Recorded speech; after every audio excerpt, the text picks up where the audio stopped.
News First exclusive. Hello and welcome to this News First exclusive. We are joining you from the elegant surroundings of the ITC Ratnadeepa Hotel in the heart of Colombo. And today with me are two very special guests here on a high-level delegation tour to meet some of Sri Lanka's top brass, both in governance and also in trade and commerce. With me is Mr. Sanjiv Puri, representing the Confederation of Indian Industry. He is also the CEO and Managing Director of ITC, and also Dr. Nandini Rangaswamy, Chairperson of GRG Educational Institutions and Managing Director of Chandra Group of Companies, who is also a co-chairperson of the Confederation of Indian Industry. A very good day to both of you. I hope you are enjoying your stay here in Colombo, and I believe this is not the first time you have visited our shows, but nonetheless, welcome to Sri Lanka once again. Thank you. So, as they say, ladies first, Dr. Nandini, I want to direct my first question to you. You will be having high-level talks, you have already engaged in high-level talks of individuals representing the top brass of Sri Lanka's governance sector and also trade and commerce. How have those conversations panned out? What has the Confederation of Indian Industry realized that Sri Lanka is capable of, and the potential for further deepening ties between Indian private sector and Sri Lanka's governance and private sector? Yes, we've had some very fulfilling talks since yesterday morning, and we see a lot of potential. We have in our delegation potential investors as well as persons who have already invested in Sri Lanka, and we've had some good dialogues with the higher officials. And so there is a lot of, we see great potential in many sectors, especially in, of course, most importantly, tourism and other sectors like education and other manufacturing, auto components, etc. And also there is potential in healthcare. So we had some really good dialogues, and we've engaged very well, and we know now there's a way forward, and we'd like to take it. Brilliant. So, Mr. Puri, the CII's theme for 2025-2026 is accelerating competitiveness, globalization, inclusivity, sustainability, and trust. Can you just apprise me and our viewers as to the vision behind this thinking and the theme that you have adopted for the coming year?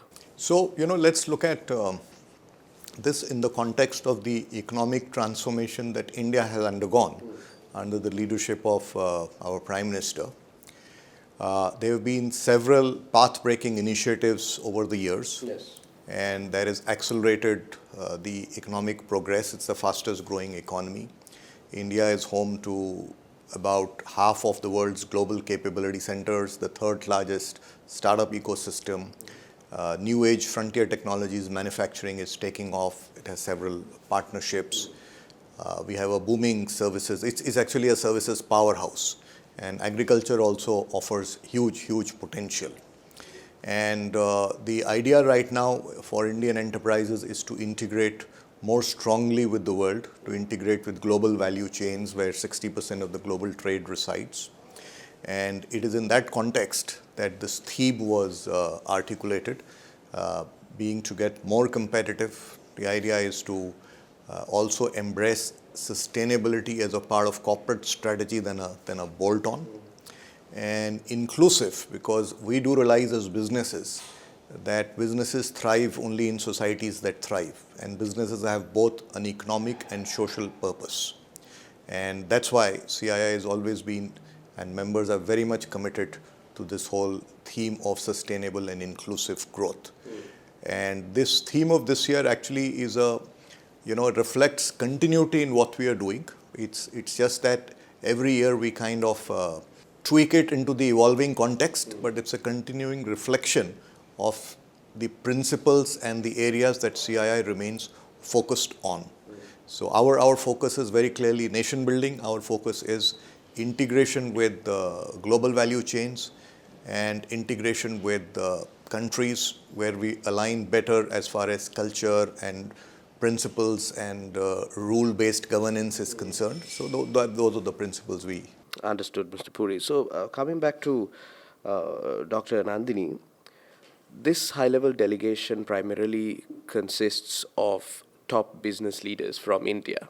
And I believe the role the Indian private sector can play in helping Sri Lanka's long-term economic growth and sustainable development is significant.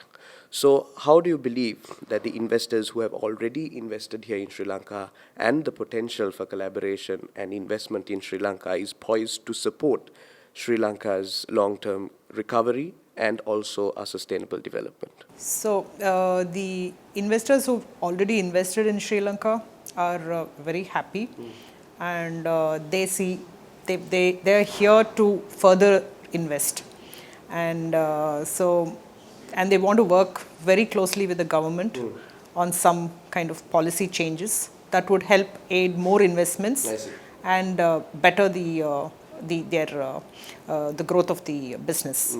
And some of the investors are looking at new investments, new sectors, and that is also being discussed. And there are some huge potentials. Have you identified any potential key sectors that anyone would be interested in? Yes, one of them could be healthcare. There are some dialogues going on, and the other is education.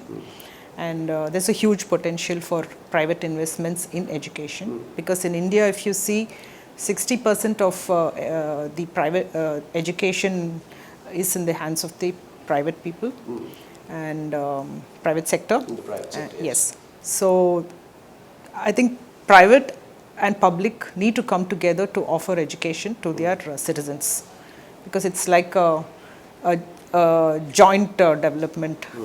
It's a collaborative. I believe you have a greater stake in that because you are the CII's co-chair for higher education technology in Research and Development Council as well. Yes. So, like you mentioned, what sort of frontiers can governments and the private sector unlock, especially taking success stories from India, for example, where there can be potential collaboration, especially in education, in research and development, and so on. How can the private sector and the government work together to create a better product, especially when focusing on education, according to your experience? So every industry sector needs skilled people. So skilling has got to be part of education, and that India's story is very well defined, especially in the last decade. There has been tremendous focus on skilling, and the government is completely in tune with what the industry needs. So if you see pan-India, most of the states have taken up skilling as their primary focus. And skilling is integrated into education, that is the education institution itself. From general education upwards? Truly speaking, even from school education. I see. Because today our curriculum, the CBSE curriculum that the Government of India offers, has a very prominent role for skilling. So this is how, because if you don't skill, you don't have enough people for the various diverse industries that you're talking about. And that is very primary to the whole industrial growth of any country. That is what you believe requires more effort from government and the private sector alike. Understood. So, Mr. Puri, talking about deepening economic ties, India is very clearly and has remained Sri Lanka's largest trading partner. So, what new avenues of trade and investment have you identified throughout your delegation's visit to Sri Lanka, engaging in dialogue with the state sector, leaders of the government, and also representatives of the private sector here in Sri Lanka? So if you look at a very important context that's evolving in the world, I think it's one of supply chain resilience. And so that's a journey that India is on to. And with some FTAs that India has signed in the recent past and others that are in discussion, once these conclude, I think the avenues for that or for getting further momentum onto that aspect will only get strengthened. Right. So that's one context we need to just keep in mind. So if I look at this context, then what I really want to say is that the way we have to look at it is that not only should we be looking at investments and trade and commerce from the domestic market opportunity in either countries, but also look at how do we leverage complementarities and be a hub for global value chains. How can we come together? I think that's a much larger opportunity for us. And so in that context, there are certain, I mean, each country has to play to its strengths. And if I was to look at the strengths that Sri Lanka has got and the opportunities therein, I think one is, of course, the obvious one is tourism. Right. We have about the peak has been about little over 2 million tourists in Sri Lanka. Now, the domestic tourism, and this was something that was discussed yesterday in India, is about 700 million. And there are many places in India that can come to Colombo in a shorter duration and more economically as compared to going to some other parts. Location, yes. So if 1% of that were to come here, yes, we are talking of 7 million. Right, so that's just 1% of it, than significantly higher. Yes. And you know, tourism has the highest economic multipliers. The employment to capital ratio is the finest amongst all industries here, right? So if we can have a very strong awareness or outreach program in India, many people may not be aware of what Sri Lanka has to offer. I think that's one. And once demand is created, you see, capital goes to where it can multiply and you can get your returns. Yes. So if there is demand, capital will come. Will flow. So we just have to facilitate the demand through the flow. So tourism is one area. The second area, and this comes in from what I mentioned about the supply chain diversification. See, Sri Lanka has got a very, very unique advantage, a geostrategic advantage from logistics. And you have that, depth in the ports, etc., which are unique. So it can be it's a big, gateway for traffic from India or into India. But it has potential because of this evolution of, the economy and potential of going beyond the borders. I think the potential is quite large. So that's one area to develop. And not only just for, as a logistics hubs means it can be in-transit storage, it can be some repackaging, it can be some value addition and re-exporting. So a lot of activities can evolve around it. So that also can be a big revenue and an employment generator. Yes. The third is, I think, renewable energy potential is tremendous. So that's another opportunity. And green manufacturing, that's what the world is looking for. Recently some MOUs MOU was signed trilateral, which involved India, UAE and Sri Lanka. Trincomalee developing that's I think a very powerful idea, very visionary, because that has got tremendous capacity to create economic multipliers, to create an energy hub there. I see. So there are, I mean, three very important areas. Then I think Sri Lanka also has got some very unique strengths in agriculture. Tea is one obvious one. Certain spices also obvious one. So now the issue is that how can we produce better and more with the same area? Land is what it is. Okay. And of course, inculcate agro-technology. Yes, so that's why India has got about 5,000 agri startups at the last count. And many of them have developed solutions, technology-led solutions to agriculture problems. So, I would be happy to develop that bridge to see how we can, the know-how can be. The knowledge sharing. Knowledge sharing. And then there is, opportunity to invest in infrastructure related to storage, cold storage, so on and so forth on agriculture. So this is another very, very strong opportunity. And the last, I would say, infrastructure in general, whether it is smart cities, roads, and so on and so forth, that's another area for investment. Right. So there are several areas that are in the that offer opportunities. The last, of course, is manufacturing. Again, relating to the global value chains, can some part of it be manufactured here in be Sri Lanka manufactured here given and then to the larger product market. Because just like the whole world is looking for diversification or resilience in the supply chain, I'm sure so are manufacturers in India. So that's where this whole, mutuality of interest comes in and creates a win-win for both the partners. Right, quite an elaborate answer. So that leads me to ask you another question, Mr. Puri. Talking about government to business engagement, what sort of feedback has CII, the delegation, received regarding the current investment climate in Sri Lanka, and what sort of policy and regulatory shifts have you analyzed that could help catalyze the investment environment in Sri Lanka? So I think, first of all, let me offer my congratulations to the President, the government, for ushering in this macro stability. I think that's been a remarkable recovery. None other than the IMF has acknowledged that. And we are present here, so we have also sensed that. We are no more seeing inflation. In fact, the recent past has seen deflation. Currency is stable. And these are actually big risks to businesses typically. So macro stability is a very strong factor. Yeah, very strong, very important factor. And I think having addressed that, I think is a big win in my view. Second is, let me say that, in December last year, we had the privilege and honor to host His Excellency the President at a CII roundtable. Right.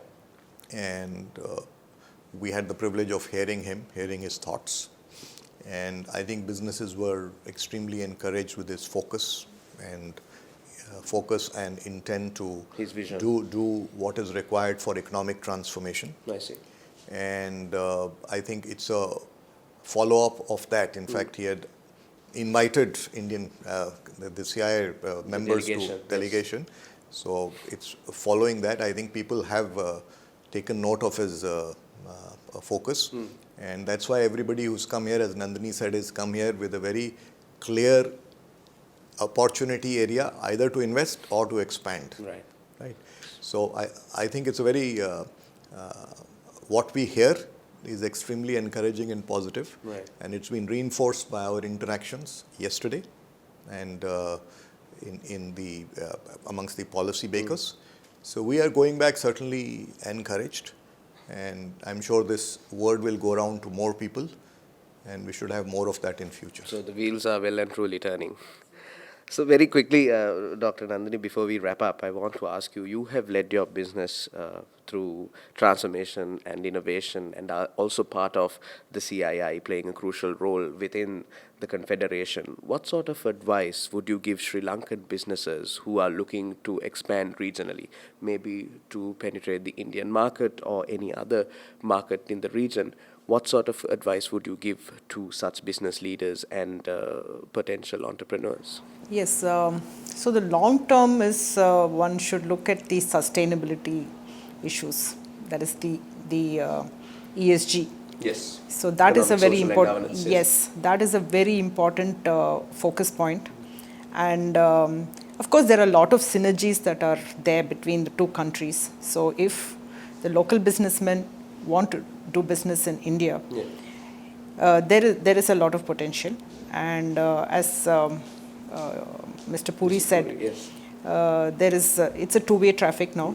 And within CII, we have centers of excellence on various topics.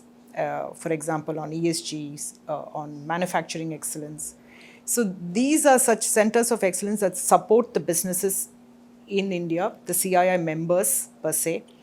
And I think there's a lot of potential for businesses to move from here to there. From Sri Lanka to India also. Great, amazing. Thank you very much, Mr. Sanjiv Puri and Dr. Nandini Rangaswamy, representing the Confederation of Indian Industry. Thank you very much for being here on our shows, for engaging in very important and transformative dialogue with our leaders and our business community. We hope to see more investment from India and certainly hope to see more of you in Sri Lanka in the years to come. Thank you very much for joining me for a quick interview. Thank you for having us on the show. Thank you, News One. Certainly. And that's the way it was on this exclusive interview with representatives of the Confederation of Indian Industry. We will be back with another exclusive interview. Till then, take care and have yourselves a great day. News First, exclusive.